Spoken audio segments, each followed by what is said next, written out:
어떡하죠? 목소리가 이렇게 심하게 잠긴 적 없는 것 같은데 앞에 찬양을 너무 크게 불렀나봐요. 저의 성량을 넘어서서 좀 오버한 것 같습니다. 여튼 이해해 주시고 말씀 전하는 가운데 좀 편안한 목소리로 또 돌아오기를 소망합니다. 우리 자고 계신 분들과 인사할까요? 사랑합니다. 축복합니다. 사랑합니다. 축복합니다. 네, 오늘도 말씀하신 하나님의 은혜가 저 여러분 가운데 임하기를 원합니다. 오늘은 기드온의 아들 아비멜렉에 대한 말씀입니다. 우리가 말씀을 읽었는데 먼저 본문의 내용을 좀 간략하게 제가 설명을 하면은 이런 내용이 오늘 본문에 기록되어 있습니다. 기드온이 죽은 후에 그의 아들 아비멜렉, 사사기 8장 31절에 말씀하고 있듯이 세겜 출신의 첩으로부터 낳은 그 아들 아비멜렉이 자신들의 친족들인 세겜 사람들의 도움을 받아서 일종의 쿠데타를 일으킵니다. 그래서 다른 기드온의 아들들, 쿠데타를 일으켜서 갑자기 목이 뚫리는 것 같네요. 다른 기드온의 아들들, 9장 4절 5절에 오늘 말씀에 읽었듯이 기드온에게 다른 아들들이 70명이나 있었습니다. 이것만 봐도 이 기드온 이 사사시대의 사사들이라는 사람들의 수준이 어떠한지를 우리가 충분히 가늠할 수가 있는 거겠죠. 여튼 이 아비멜렉이 세겜 사람들의 돈으로 용병을 고용해서 기드온의 다른 아들들, 이복 형제들 70명을 다 죽이고 자신이 이제 왕이 되었다라는 것이었어요. 그런데 그 무참한 그 친족 상잔의 그 비극 속에서 막내 아들이었던 요담이 살아남았고, 그가 세겜 사람들에게 그들이 아비멜렉과 함께했던 일에 대해서 책망하고 예언을 했다라는 거예요. 그리고 그 예언의 일이 그대로 이제 이루어지게 됩니다. 그 예언의 일은 오늘 본문 읽은 21절 그 이후에 22절부터 나오는 말씀인데요. 세겜 사람 중에 가알이라는 사람이 새롭게 등장을 해서 세겜 사람들을 충동질해서 아비멜렉으로부터 반역을 하게 합니다. 이 일을 알게 된 아비멜렉이 군대를 몰고 와서 세겜 사람들을 다 죽이게 되어지는 무서운 일이 발생하게 됩니다. 한때 함께 손잡아서 반역했던 관계가 이제 서로 죽이는 관계가 되어졌다라는 것이죠. 그리고 결국 아비멜렉도 그 과정 속에서 이제 죽음을 맞이하게 되었다라는 거예요. 이게 오늘 우리가 읽은 9장의 본문의 말씀이 가지고 있는 내용입니다. 이 9장의 말씀 어떻게 보면은 우리가 이제까지 들어왔던 사사기의 말씀들과 좀 결을 달리하는 것처럼 우리가 보여지기도 해요. 그러니까 결을 달리한다라고 말할 수 있는 것은 아무리 말씀을 보아도 우리가 앞에서 들어왔던 사사기의 말씀들, 사사기의 공식이라고 말하고 있는 범죄하고 부르짖고 하나님이 다시 사사를 세워주시고 그래서 구원이 임하고 평안이 임하는 이러한 요소가 등장하지 않고 있고, 다만 그냥 시정잡배들의 이야기처럼 도시의 어두운 사람들의 이야기 같은 내용이 들려지고 있을 뿐더러 그 중심 인물 또한 이스라엘 백성들이 아닌 세겜 사람들로서 오늘 본문에 들려주고 있기 때문이에요. 그래서 말 그대로 이 사사기 9장의 말씀이 사사기의 내용 중에서 좀 삽입된 그런 까십거리 같은 그런 말씀이 아닌가라고 이렇게 비춰지기도 합니다. 여러분, 그런데 이제 이렇게 제가 서론을 이렇게 얘기한 이유는 그렇지 않다라는 거예요. 이 9장의 말씀, 이 아비멜렉에 관한 이 말씀은 사실은 사사기의 핵심이고 중심의 말씀이 된다라는 사실이에요. 왜냐하면 앞에서도 우리가 예전에 그런 얘기도 한 적이 있는데 히브리 문학의 구조 가운데 X자 구조가 있습니다. 카이아즘이라고 하고 우리나라 말로는 교차 대구법이라고 하는데요. 양쪽 끝에 같은 이야기들이 담겨져 있고 한 가운데 있는 내용이 이게 핵심이라는 게 히브리 문학의 특별한 구조예요. 특성입니다. 근데 그렇게 보면은 이 사사기 말씀 가운데 한 가운데가 오늘 본문이에요. 9장의 사사기, 즉 아비멜렉의 이야기가 가운데에 있고, 그래서 이 본문은 사사기 전체 중에서 가장 중심에 있는 핵심의 주제를 담고 있는 본문이 된다라는 것이죠. 왜 어떻게 오늘 본문이 사사기의 공식이 하나도 담겨있지 않은데 이상한 말씀 같은데 이야기 같은데 왜 오늘 본문이 사사기의 핵심이고 중심 주제를 보여주는 본문이 되어줄 수 있느냐, 우리가 이 사실부터 이 말씀을 접근해 가야 됩니다. 우리가 그러한 의미를 이해하기 위해서는 오늘 본문의 배경이 되고 있는 세겜 사람들의 의미에서부터 우리가 찾아갈 수가 있어요. 그러니까 왜 세겜의 이야기냐라는 거예요. 세겜이 무엇이기에, 세겜이 가진 의미가 무엇이기에 사사기의 중심의 이야기를 담기는 배경으로, 본문으로 성경 속에 등장하고 있느냐라는 거예요. 여러분 지도를 보시면은 여기가 세겜이라는 지역입니다. 이스라엘의 땅에서 가운데 중심에 있는 지역이 이제 세겜이라는 지역이죠. 그래서 가나안 지역의 중심이라고, 이렇게 가나안을 대표하는 지역이라고 말할 수 있어요. 그리고 실제로 구약의 역사 속에서 이 세겜에서 어떤 역사적인 사건들이 자주 있었던 것을 우리가 성경을 통해 확인할 수도 있습니다. 즉 이 세겜은 가나안 문화의 대표성을 띠고 있고 중심의 의미를 가지고 있다라는 거예요. 이렇다는 것은 비록 이 본문의 당시에는 이 땅이 이스라엘이 정복되어서 이스라엘 사람들의 땅이 되어져 있지만 여전히 이 세겜은 가나안 사람들, 그 땅에 당시에 남아있던 가나안 사람들의 대표성을 띠고 그들의 문화를 가지고 있는 그런 의미를 가지고 있다라는 거예요. 어쩌면 기드온이 그래서 이 세겜의 여인과 결혼했는지도 모르겠어요. 결혼한 여인을, 세겜의 여인과 결혼했는데 그 여인을 첩이라고 말하고 있어요. 아니 이스라엘 백성들이라면, 이스라엘 지파에 복속된 이스라엘 사람이라면 그냥 기드온의 아내라고 말하면 될 것이죠. 그런데 아내가 아닙니다. 첩이라고 말하고 있어요. 이렇다는 것은 기드온이 이 세겜이 가지고 있는 가나안 사람들, 그들을 대표성을 대표하는 이 세겜 사람을 아내로 택해서 결혼해서 가나안 사람들과의 정치적인 안정을 꾀하고자 하는 그런 의도로 결혼했음을 우리가 이제 알 수 있다라는 것이죠.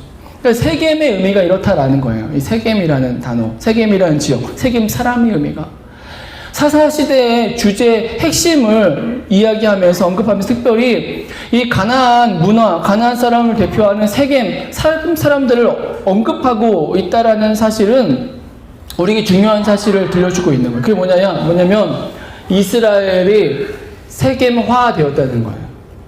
이스라엘이 세겜화 되었다는 것입니다. 굳이 사사기의 중심을, 핵심을 보여주는 본문의 배경으로 세겜 사람들의 이야기 등장하고 있다는 것은 이스라엘이 세겜화 되었다라는 것을 보여준다는 것이죠. 여러분 이 말은 다른 말로 바꾸면 이스라엘의 구별됨이 무너졌다라는 것이죠. 이스라엘 백성들의 거룩함이 무너졌다라는 거예요. 잘 알고 계시듯이 출애굽기의 말씀을 통해서 우리가 들었습니다. 이스라엘 하나님 백성들, 하나님 나라의 백성됨의 의미가 무엇이냐라고 했을 때에 출애굽기 19장 5절 6절 속에 분명하게 말씀하고 있어요. 우리 출애굽기 19장 5절 6절 같이 읽습니다. 세계가 다 내게 속하였나니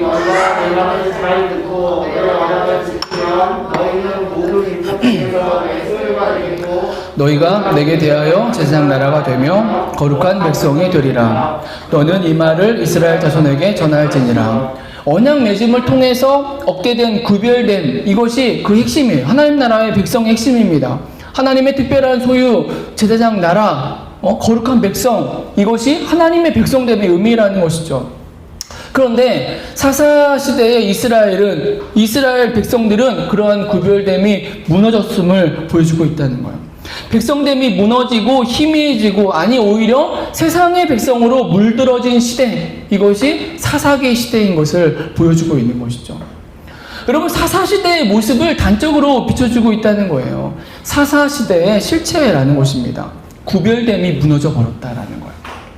더 이상 구별되지 않고 가나안인화 되어져 버린, 세상화 되어져 버린 모습, 이게 사사기다라고 가장 중심에서 보여주고 있어요. 그리고 그 대표적인 인물을 아비멜렉과 세겜이라는 단어로 표현을 하고 있는 것이죠. 여러분 그래서 이 9장의 사건이 사사기의 중심 본문이 될 수 있고, 9장을 통해서 사사기의 핵심, 중심의 그 사상을 우리가 볼 수 있다는 거죠. 오늘 우리가 이 9장 말씀을 접하면서 우리가 먼저 도전받는 주제가 여기에 있어요. 이 9장은 그 시대를 보여주고 있다는 거예요. 어떤 시대인지를. 바꿔 말하면 우리 역시 오늘 이 시대의 모습을 우리가 제대로 보아야 된다라는 것입니다. 사사기 시대가 이러했는데 오늘 우리의 시대는 어떠하냐라는 것이에요. 우리가 이 시대를 사사기 같은 시대라고 얘기를 해요. 우리는 사사기 같은 시대를 살아가고 있다라고 많이들 이야기합니다. 여러분, 그런데 그 의미가 그냥 말세의 때니까, 말세를 살아가니까, 아니면 뭐 사회가 좀 어두우니까, 어떤 범죄와 죄악들이 많으니까, 뭐 아니면은 어떤 전염병, 질병들이 뭐 창궐하고 있으니까, 아니면 이 지구의 온난화 같은 문제로 인해서 뭐 자연재해나 기근이나 재앙들이 이 땅에 막 임하고 있으니까, 그러니까 사사기 같은 시대다라고 이렇게 말하는 것이 아니라, 실은 이 사사기 갖고 있는 이 구장의 의미예요. 세겜화되었기 때문이라는 거예요. 이게 이 시대가 사사기 같은 시대이고 말세인 이유입니다. 세겜화, 그러니까 구별됨을 잃어버렸다라는 것이죠. 구별됨을 잃어버려서 더 이상 하나님의 백성다움이 드러나지 않는다는 거예요.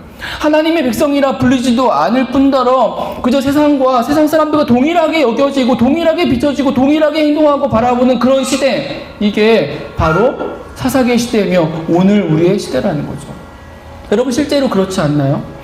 오늘의 시대에, 특히나 요즘에 크리스천의 구별됨은 사실 찾아보기 참 어려운 시대가 되어졌어요. 힘든 시대가 되어졌어요. 최근 벌어지고 있는 이 코로나19의 또 재확산, 전파의 속에서 항상 언급되는 것이 교회예요. 교회 아닌 사람들도 있을 텐데 대부분이 또 교회를 통해 퍼져가고 있으니까. 근데 사실은 교회나 기독교가 아니죠. 그게 아니라 기독교라기보다는 사랑제일교회 정광훈 목사를 중심으로 한 세력들 또는 그들에게 동조했던 사람들이 아마 더 분명한 표현이 될 것이에요. 근데 여튼 그들이 교회라는 이름을 가지고 있고 크리스찬의 이름을 가지고 있기 때문에 교회가 그런 이야기와 비난을 받고 있는 것이죠. 여러분, 지금의 이 상황을 보면서 어떤 사람은 이제 지금의 시대 속에서 교회를 이렇게 표현을 하고 있어요.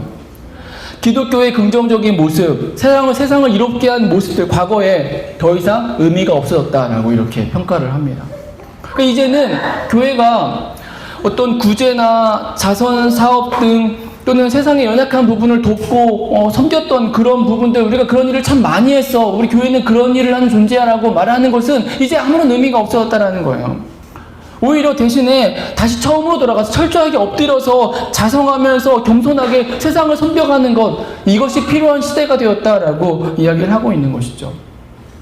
여러분, 정말 그러한 시대가 되어진 것입니다. 기독교 교회는 다시 처음으로 돌아갈 때가 됐어요. 이제까지 업적과 수많은 좋은 일들은 더 이상 사람들에게, 세상 사람들에게 영향력을 끼치지 않습니다. 오히려 교회, 크리스찬이라고 말하면 오히려 색안경을 끼고 바라보는 시대가 오늘 이 시대가 되어졌다라는 것이죠. 다시 시작해야 될 시대가 되었다라는 거예요. 다시금 하나님의 교회, 백성다움, 그 구별됨을 찾아가야 되는 시점이 되어졌다라는 것이죠. 오늘 저와 여러분이 우리 그 공동체 교회가 거룩함, 구별됨을 찾는 은혜가 있어지길 소망합니다. 여러분, 우리가 어디에서부터 그 거룩함과 구별됨을 찾아가야 될 것일까요? 사실 이스라엘 백성들도 사사 본문의 백성들 그러했을 거예요. 처음에는 작은 것이었을 거예요. 작은 것에서 시작했을 것입니다. 별거 아닌 그냥 작은 습관 같은 거, 허용할 수 있는 충분한 것들이었을 거예요. 하지만 돌아보니까 이 사사기 9장에 와서 보니까 이제는 무너져버렸고 잃어버려서 그냥 다 세겜화 돼버린 거예요. 이스라엘 백성이라는 말이 큰 의미가 없어요. 그냥 세겜 사람들, 그러면 이게 이스라엘 백성들이 되어져 버린 그런 시대의 모습을 가졌다라는 것이죠. 오늘 우리도 마찬가지인 것입니다. 처음은 별거 아니어서 나름 필요해서 그래서 내가 용납했던 것인데 그것이 어느새 나의 행동을 바꾸고 나의 습관을 바꿔서 내 생각을 바꿔놔 버린 모습, 이것이 오늘 이 시대에 서 있는 우리의 모습일 수 있다는 것이죠. 과연 이 시대의 교회들, 우리는 어떻게 구별됨을 회복할 수가 있을까요? 계시록 2장 4절 5절에서 우리는 그 답을 찾아볼 수 있습니다. 이렇게 말씀하고 있죠. 같이 읽습니다. 그러나 너를 책망할 것이 있나니 너의 처음 사랑을 버렸느니라. 그러므로 어디서 떨어졌는지를 생각하고 회개하여 처음 행위를 가지라. 만일 그리하지 아니하고 회개하지 아니하면 내가 내게 가서 내 촛대를 그 자리에서 옮기리라. 다시 처음으로 돌아가라는 것입니다. 돌아가서 어디서 떨어졌는지를 생각하고 회개하고 처음 행위를 다시 가지라라고 말씀하고 있는 것이죠. 여러분, 오늘 우리의 모습을 돌아보면서 우리가 용납했던 작은 일들, 우리가 받아들였던, 의심 없이 받아들였던 작은 생각들, 행동들이 있다면 그것이 오늘의 변질된 모습, 변화된 모습을 가져왔다라면 우리가 처음으로 돌아가서 다시 하나님의 백성 다음, 하나님의 은혜를 받은 자 다음에 그 구별됨을 찾는 저 여러분들이 그 공동체 교회가 되어지게 되길 주님의 이름으로 축원합니다. 즉 오늘 본문 세겜 사람들에게 있어진 일, 그리고 세겜 사람들에게 들려지고 있는 이 말씀은 결국 이스라엘 백성들에게 있어진 일이고 이스라엘 백성들에게 들려지고 있는 일이라는 거예요. 그리고 오늘 우리에게 들려지고 있는 말씀이다라는 것이죠. 여러분, 오늘 본문이 가진 의미예요. 그래서 오늘 본문이 우리에게 들려주는 이 사사기 시대 백성들에게 보여주는 그 메시지는 과연 무엇일까요? 세겜 사람들, 세겜화된 이스라엘 백성들에게 들려주는 본문의 메시지, 사사기 전체의 주제가 되는 메시지입니다. 여러분, 그것이 뭐냐면 요담의 외침이었어요. 요담의 외침입니다. 70명의 형제들이 다 죽는데 그 가운데서 홀로 살아남아서 외치고 있는 요담이라는 사람의 말이에요. 그 말이 7절부터 20절의 말씀인데요. 그 내용을 한 문장으로 요약하면 16절의 말씀이에요. 우리 16절 같이 읽습니다. 이제 너희가 아비멜렉을 세워 왕으로 삼았으니 너희가 행한 것이 과연 진실하고 의로우냐? 이것이 여룻바알과 그의 집을 선대함이냐? 이것이 그의 손이 행한 대로 그에게 보답함이냐? 이거예요. 오늘 말씀의 제목이기도 합니다. 너희가 행한 것이 과연 진실하고 의로우냐라는 거예요. 사사기를 통해서 하나님께서 하나님 나라를 시작한 백성들에게 묻는 질문이에요. 오늘 이 시대를 살아가는 저와 여러분에게 믿음의 백성들에게 물으시는 질문입니다. 과연 진실하고 의로우냐라는 거예요. 사실 이 요담의 질문은 두 부류를 향해 말하고 있죠. 하나는 분명 아비멜렉이고요. 또 하나는 아비멜렉과 손잡은 세겜 사람들입니다. 아비멜렉에게는 나무의 비유를 들어 말하고 있어요. 7절부터의 말씀인데요. 나무들이 한 나무를 세워서 왕으로 삼으려고 하죠. 그런데 대표적인 이스라엘에 있는 나무, 감람나무, 무화과나무, 포도나무는 거절했다라는 것입니다. 우리 8절, 9절만 한번 같이 읽겠습니다. 8절, 5절 같이 읽습니다. 하루는 나무들이 나가서 기름을 부어 자신들 위에 왕으로 삼으려 하여 감람나무에게 이르되 너는 우리 위에 왕이 되라 하매 감람나무가 그들에게 이르되 내게 있는 나의 기름은 하나님과 사람을 영화롭게 하나니 내가 어찌 그것을 버리고 가서 나무들 위에 우쭐대리오 한지라. 자신의 기름을 통해 하나님과 사람을 영화롭게 하는 그 자신에게 주어진 사명을 버리고 내가 나무들 위에 왕으로서 우쭐할 수 없다라고 거절한 것이죠. 이 세 나무 다 이스라엘의 역사 속에서 의미가 있는 나무들인데 그들이 그렇게 답을 한 것이죠. 그런데 유독 한 나무는 그렇지 않았다는 것입니다. 달랐어요. 그게 가시나무였어요. 15절에 이렇게 말씀합니다. 가시나무가 나무들에게 이르되 만일 너희가 참으로 내게 기름을 부어 너희 위에 왕으로 삼겠거든 와서 내 그늘에 피하라. 그리하지 아니하면 불이 가시나무에서 나와서 레바논의 백향목을 사를 것이니라 하였느니라. 가시나무는 자기가 이미 왕이 된 것처럼 그렇게 말하면서 그늘, 가시나무가 무슨 그늘이 있겠어요. 근데 그 그늘에 피하라라고 이렇게 말하고 만약에 피하지 않으면 내게 오지 않으면 나를 왕으로 인정하지 않으면 가시나무에서 불이 나와서 너희를 살할 것이다 라고 이렇게 협박을 한 것이죠. 유대 랍비 중에 한 사람인 라시라는 사람은 이 새 나무를 앞선 세 명의 사사를 의미한다라고 이렇게 해석을 해요. 예레미야서 보면 예레미야가 잎이 무성하고 열매가 많이 달리는 감람나무를 유다에 대해서 이렇게 비유를 해요.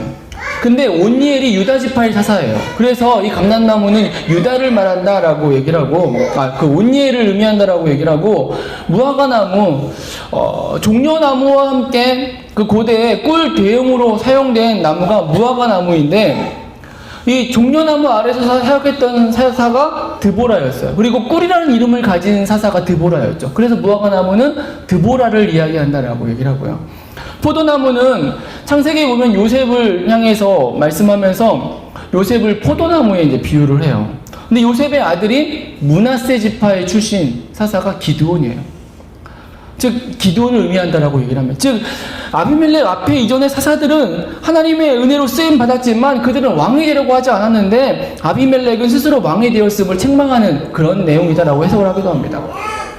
이 새 나무가 앞선 사사들을 의미하든 아니면 이스라엘 역사 속에 있는 유용한 어떤 필요한 그런 의미 있는 나무들을 말하든 간에 분명한 사실은 요담의 비유에서 가시나무가 누구냐라는 거죠. 가시나무는 아비멜렉이라는 거예요. 아무짝에도 쓸모없는 가시나무, 오히려 남을 찌르고 상처를 주는 그늘이라고 찾아볼 수 없는 그런 가시나무인 아비멜렉이 왕이 되어 있다라는 것이었어요. 아비멜렉이 묻고 있는 거예요. 자신의 역할을 버리고 주신 사명을 버리고 분수도 모르고 왕이 되고자 한 것, 이것이 과연 하나님 앞에서 진실하고 의로우냐라고 요담이 외치고 있는 것입니다. 여러분, 또 하나가 세겜 사람들에게 향하는 말이에요. 세겜 사람들에게 너희가 행한 일, 즉 아비멜렉과 손잡고 기드온의 아들들 70명을 죽여서 아비멜렉을 왕으로 삼은 일이 과연 하나님 앞에 진실하고 의로우냐라고 묻고 있는 것입니다. 16절 17절이 이제 그 말씀인데요. 이전에 기드온을 통해 너희가 구원받았는데 그 아들들을 다 죽이고 아비멜렉을 세운 일이 과연 진실하고 의로우냐라고 묻고 있는 것이죠. 여러분, 지금 이 모습이 아비멜렉과 세겜 사람들의 이 모습이 사사기 시대를 실체적으로 보여주고 있는 것입니다. 가시나무 같은 인생이 스스로 왕, 하나님만이 왕이신데 자기가 왕이라고 이렇게 변절되어서 왕으로 되어 있는 그 모습이 사사기의 모습이고, 또 함께 부안의 동에서 변질되어서 구별됨을 무너뜨려서 그래서 하나님의 뜻하신과 다른 일에 협조했던 그 이스라엘 백성들, 세겜 사람들, 그들이 사사기의 모습이라고 사실은 오늘 본문이 드러내 보여주고 있다는 거죠. 하나님께서 이 모습들을 부각시키고 계신 것입니다. 이것이 사사기 시대고 너희의 실체다라고. 왕이신, 참된 왕이신 하나님을 배반하고 자신이 왕이 되고 하나님의 뜻을 따르지 않고 자신들의 생각에 옳은 대로 행했던 사람들을 향해서 하나님이 일깨우고 계신다는 거예요. 여러분, 그리고 그 행위의 결과도 분명하게 보여주고 있습니다. 그 결과가 죽음이라고 말씀하고 있죠. 우리가 읽지 않았는데 오늘 읽은 본문 이후에 보면은 가알이라는 사람이 등장해서 세겜 사람들 충동했다라고 했습니다. 아비멜렉으로부터 반역을 꾀했어요. 아비멜렉이 알고 군대를 몰고 와서 세겜 사람들을 다 진멸했다라고 말씀하고 있어요. 49절에 이렇게 말씀하고 있습니다. 모든 백성들도 각각 나뭇가지를 찍어서 아비멜렉을 따라 보루 위에 놓고 그것들이 얹혀있는 보루에 불을 놓음에 세겜 망대에 있는 사람들이 다 죽었으니 남녀가 약 1000명이었더라. 세겜 사람들이 다 죽었어요. 근데 세겜 사람들만이 아니었어요. 그 과정 속에서 아비멜렉도 죽습니다. 52절, 53절에 이렇게 말씀하고 있어요. 아비멜렉이 망대 앞에 이르러 공격하며 망대의 문에 가까이 나아가서 그것을 불사르려 하더니 한 여인이 맷돌 윗짝을 아비멜렉의 머리 위에 내려 던져 그의 두개골을 깨트리니. 주변을 또 공격하러 갔다가 그저 한 여인이 던진 그 맷돌 윗짝에 맞아서 아비멜렉도 죽었다라는 것이죠. 여러분, 이들의 이 죽음, 세겜 사람들의 죽음, 아비멜렉의 죽음은 우연한 죽음이 아니었어요. 하나님의 일하심이었습니다. 56절, 57절 우리 같이 한번 읽겠습니다. 같이 읽습니다. 아비멜렉이 그의 형제 70명을 죽여 자기 아버지에게 행한 악행을 하나님이 이같이 갚으셨고 또 세겜 사람들의 모든 악행을 하나님이 그들의 머리에 갚으셨으니 여룻바알의 아들 요담의 저주가 그들에게 응하니라. 하나님의 심판이었다라는 사실이에요.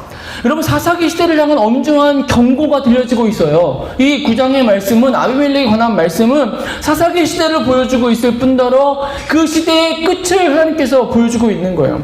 여러분, 그렇다는 것은 이 말씀은 오늘 우리 시대를 향한 경고의 말씀이기도 합니다. 하나님 경고인 거죠. 진실하고 의롭지 못한 그 행위에 대해서, 행동에 대해서 하나님께서 심판하심을 말씀해 주고 있는 거예요. 사사기를 통해서 하나님께서 보여주시는 바예요. 너희가 정말 진실하고 의로우냐라는 거예요. 물으시고 그에 대한 대가를 지게 하시는 것이죠.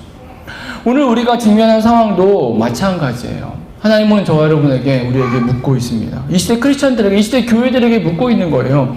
너희가 행한 것이 과연 진실하고 의로우냐라는 거예요. 과연 진실하고 의로우냐. 네가 하나님 앞에서 주신 그 사명을 온전히 붙들고 그 사명을 충실하게 감당하고 있느냐? 깨어서 하나님의 뜻이 무엇인지를 분별해서 선하게 행동하고 있느냐라고 묻고 있다는 거예요. 그리고 그 대가도 지게 하실 거라는 것입니다. 여러분, 이렇게 보면 오늘 이 시대 속에 교회와 크리스찬들이 맞닥뜨린 어떤 지금의 일들, 상황들, 또 우리 각자 개인들에게 주어진 일들은 그저 발생한 일이라고 우리는 말할 수가 없다는 사실이에요. 그리고 우리가 이런 상황들을 맞이하면서 일들을 감당하면서 우리는 계속해서 이 질문 앞에 서야 된다는 것이죠. 너의 행위가, 네가 한 행동들이, 네가 품은 생각들이 진실하고 의로우냐라는 거예요. 우리는 이 질문 앞에 서야만 하는 것입니다. 오늘 저 여러분이 다시금 우리의 모습을 돌아볼 수 있기를 원합니다. 우리가 다시 회복되어지기를 소망합니다. 사사기 같은 시대, 아니 사사기 시대예요. 이미 세계화되어져 버렸고 구별됨을 잃어버린 시대 속에 서 있는 우리가 과연 진실하고 의로웠느냐라고 묻는 그 하나님의 질문 앞에서 다시 회복되는 은혜가 있어지길 소망합니다. 변절된 모습 안에서 다시금 나를 향한 부르심과 그 사랑, 그 은혜를 기억하고 그 은혜 앞에서 다시금 나의 생각과 행동들을 하나님 앞에 다시금 신실함으로, 의로움으로 서서 행동해 나가는 그러한 모습이 우리에게 있어지길 소망합니다. 우리는 그러할 때에 하나님의 참백성으로 다시 서게 될 줄로 믿습니다. 하나님의 은혜가 이 땅 가운데 임하게 될 줄로 믿습니다. 우리 이 시간, 이 한 주를 다시 이어가는 그 시간에서 정말 하나님 앞에서 내가 진실함과 의로움으로 서게 도와달라고 내 생각과 행하는 일들이 그 모습이 되어서 하나님의 영광을 드리는 믿음의 인생으로 살아가는 은혜가 있어지게 되길 간절히 소망합니다. 우리 같이